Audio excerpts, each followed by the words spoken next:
What's up, everybody? Welcome back to another edition of Sit Down Saturday. Today we're going to compare the blurs, obviously, but let's do a little house cleaning first of all. I got a lot of questions last week kind of in regards to the 4 Max. A lot of what ifs, you know. What if this thing is, you know, it costs $2 million? What if it's going to kill you when you buy it? What if it's... Look, I don't know. But let me try to give some sort of reasoning or idea as to where I am with this. If they told me that when you buy this, 10 Roman gladiators pop out of its mouth and you have to fight them, I'm gonna give it a go, okay? I want this thing, and I want it bad. Let me tell you what else. I'm pretty sure it means they've got designs for everything. Because if they've got designs for this, what don't they have designs for? And I would go so far as to say if they have designs for Fort Max, they certainly have designs for the other city bots because he's kind of the least exciting one in my opinion, but they have it, so I would imagine that they have plans to do everything if they can. The toy deco of the Crack Up came out, and I reviewed it, and it's good. It may not be the most exciting, but you know, I can only kind of review what gets released, you know what I mean? And even then, I have to have bought it or have access to it from someone else who bought it. We also looked at the Valkyrie. I wasn't overly impressed. It's good, don't get me wrong, but I think it's the hype, man. Like, people hyped it up so much for me that it was like, I haven't released the video yet. I'm doing this on Monday, and that video comes out Wednesday, I believe, so you know, I'm a little ahead of the game, but I'm sure I caught some folks upset with my opinion regarding it, but I'm not blown away by it. I think it's good, but it's certainly not setting the world on fire, not in my opinion. It's very good, and I think if you like the franchise, you'd be interested in this, probably the best one to get, but other than that, it's not good enough to maybe be like, oh, you know what I'm missing? I just need to get all of them. They're so great, and chuck everything else to the... It's not that good, and I still think Fanstoys is better. Sorry. But it doesn't transform. Yeah, well, you know, neither do you, and I think you're great too, so me and your mom, we're the only ones in your corner. No. It's all good. People like what they like, and there's nothing wrong with liking this. It's a good thing. It's just not mind-blowing. When we do this today, I'm gonna start chalking the presence of this figure up to how my kids and wife take to them. So if they walk in and whatever one looks better, that's the one I'm gonna say has the stronger presence. That's how I'm gonna judge presence from here on out. Does that make sense? And I may have already started doing that in the past, but I'm officially saying it now. As for this, look, one is very G1 accurate, one is not. So there's some subjectivity in that. I try to be as objective as I can. The truth of the matter is I sometimes take pieces and kind of juggle them and level them out to try to check those balances, but I'm not sure that I always do. This is going to be an interesting one to see how it plays out, because no matter how it goes, the fact that I can stand them right next to each other, and I'm looking at them on my table right now, and that one doesn't look mind-blowingly better than the other says a lot when the other one was released years ago. So without any further ado, let's get started.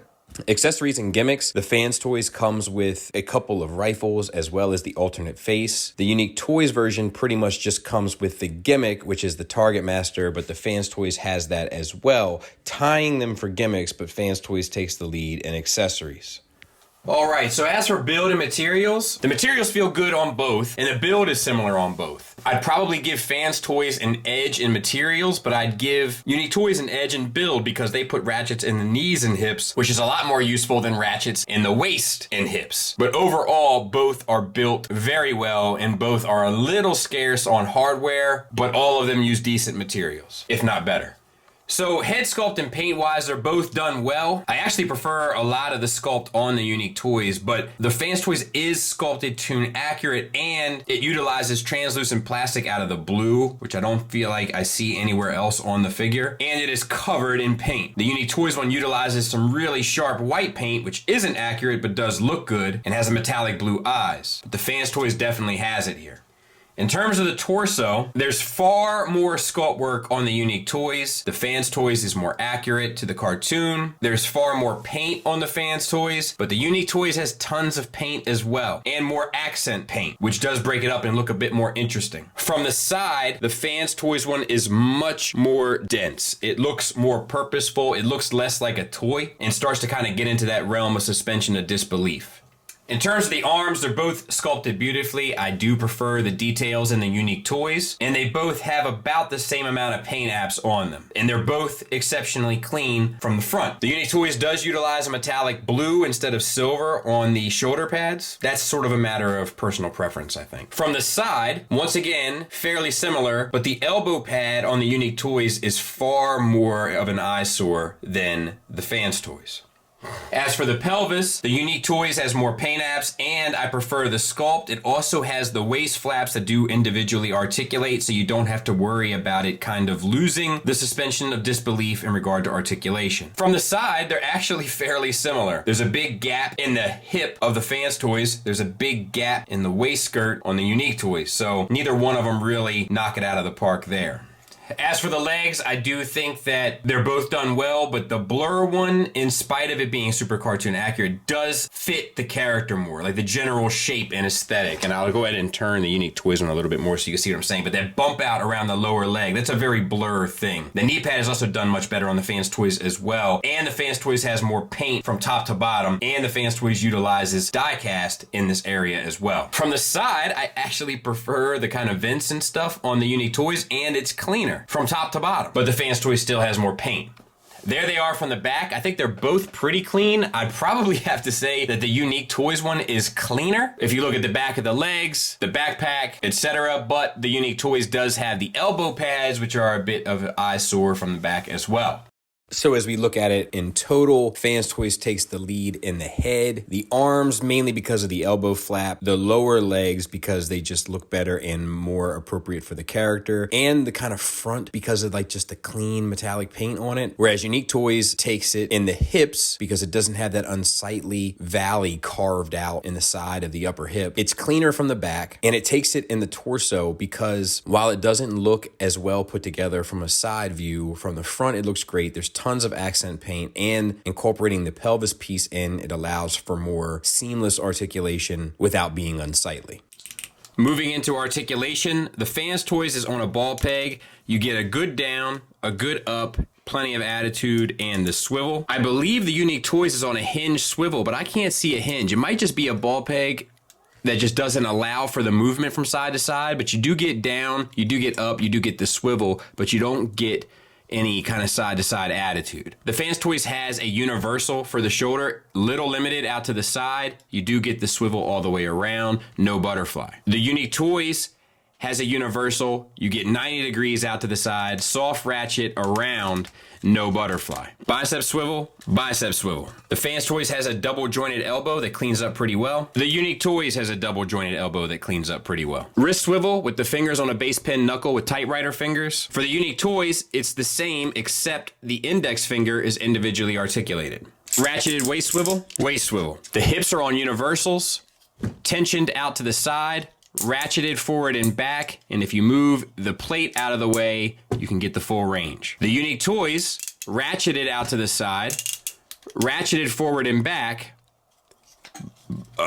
and if you get the hip skirt out of the way, you get the full range. Thigh swivel, thigh swivel. Double jointed knee for the full range on the Fanstoys. Double jointed knee, but not quite the full range on the Unique Toys. More than you'll ever need though, honestly. The Fanstoys offers an ankle tilt up, an ankle tilt down with a heel spur and a rocker that's a little limited. The Unique Toys offers an ankle tilt up, no ankle tilt down, and a limited ankle rocker as well.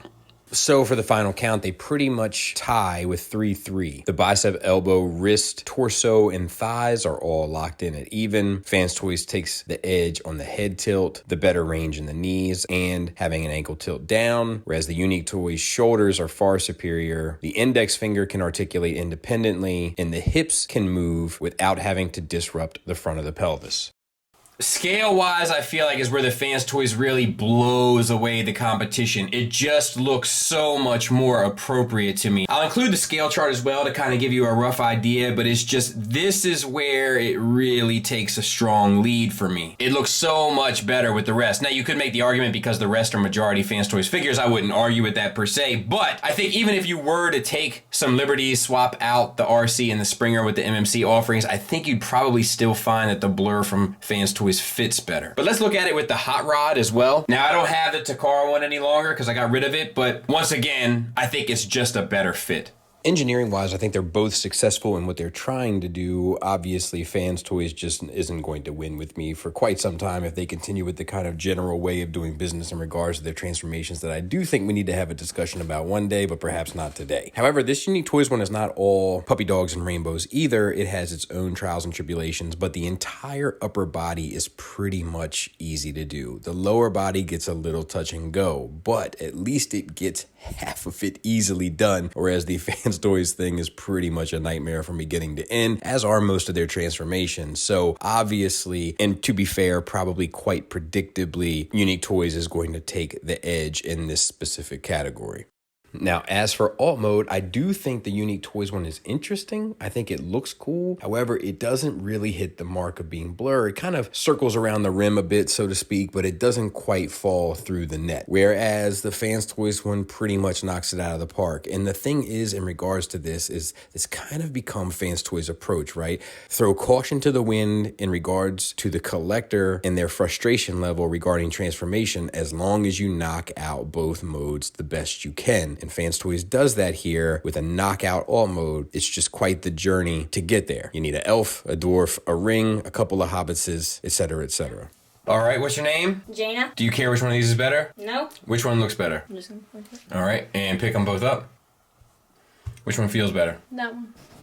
What's your name? Selena. Do you care which one of these is better? No. Which one looks better to you? That one. And pick them both up. Which one feels better to you? That one. Yeah? Okay. This one feels a little bit heavy. All right, do you care which one is better? I don't. Which one looks better? I like this one. And now pick them up. I like this one. Mm-hmm. And as the smoke clears, Fanstoys takes the lead in accessories, materials, paint, scale, alt mode. Price is $5 cheaper, or at least than Unique Toys one was at retail when it was released, and accuracy, whereas Unique Toys takes the lead in hardware, transformation, and presence, ironically enough, making the final score 7-3 Fanstoys, a clear win. And there you have it. So 7-3, I mean, that's a pretty significant win. A lot of the ones we do here, I feel like, are a little tighter than that. And I thought it was going to be a little tighter also. But also, to be fair, a lot of the stuff that Fanstoys kind of takes the lead in, it honestly is, like, it kind of edges them out in a lot of ways. There's a few things where they take the clear and present lead, obviously, scale being one of them. But a lot of the other things are kind of like, you know, they squeak by, so to speak. That wasn't purposeful. That wasn't purposeful. But yeah, and that was an interesting one for me to do, because I would have thought that Unique Toys would have held up a bit better final score-wise, and also, I really think that it shows how good that toy was. Now, that toy was good for its time, but it's held up. It's done a pretty good job of holding up, and it's still kind of kicking around. So, as many years that have gone by, it's still kind of holding strong as a quality-made piece, which is good to see. Shout out to Unique Toys. And that'll do it. I'll be back. Thanks for listening. Thanks for watching. Until next time, take care.